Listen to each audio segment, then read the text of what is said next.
E gjys, gjithmonë ke qenë përkrahas i protestave, i revoltave. Dhe kjo është gjëja më e mirë në një botë demokratike. Por në situatën që jemi,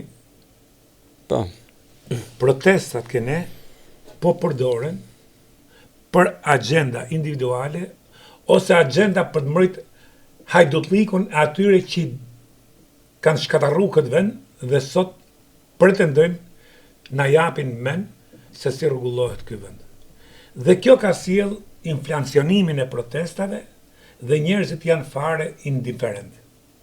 Kemi rastin e Adriatic Lapajt, që ka një muj aty që rri, ka bërë një si kiosk, shkojnë 3, vinë 4, shkojnë 6, vinë 8, aty kalojnë mira njerëz në ditë e makina, as nuk i përfill njeri.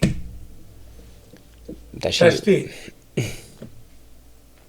a është kjo një krizë e gjithë shoqërisë, ose një krizë e kësaj klase politike, duke përfshirë dhe të vogla, dhe të mëdhaja, dhe të majta, dhe të djata, ka hurë dhe ka qepa, se në filozofi politike nuk kemi, as doktrinë politike, pakën ti që merresh me këtë punë dhe praktika e kallzokte, ne kemi një filozofi banditësh dhe hajdutësh edhe të supash, që kanë dhonë këtë shembull edhe që kanë vrarë shtetin.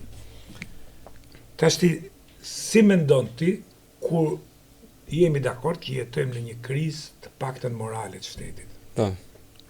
Për çështjet që kanë dalë. Kemi SPAK-un që vepron njanshëm, dukshëm njanshëm. Kështu, ky është mendimi jot, unë. Jo, dukshëm njanshëm. Dukshëm njanshëm, unë nuk bohem për notë si me vjerët flejmë me mulëgjiu. SPAK-u është dukshëm njanshëm. Ne kemi diskutuar që ka. Po çkush se ti thuaj që SPAK-u po mro Berishën. Këta të Berishën thojnë SPAK-u po mro Ramën. Berisha. Anë e kujt ma SPAK-u? Dgjoj. SPAK-u anën e kujt ma, po që nuk e ka balancën e drejtësisë në Kanar, nuk i kanë shku koqet e Kanarit, nuk din ka po i shkojnë SPAK-ut. Tash kjo është e dukshme. Nga e ka anën pra se ti ke raste flagrante, vrasje masive dhe nuk ka asnjë mas.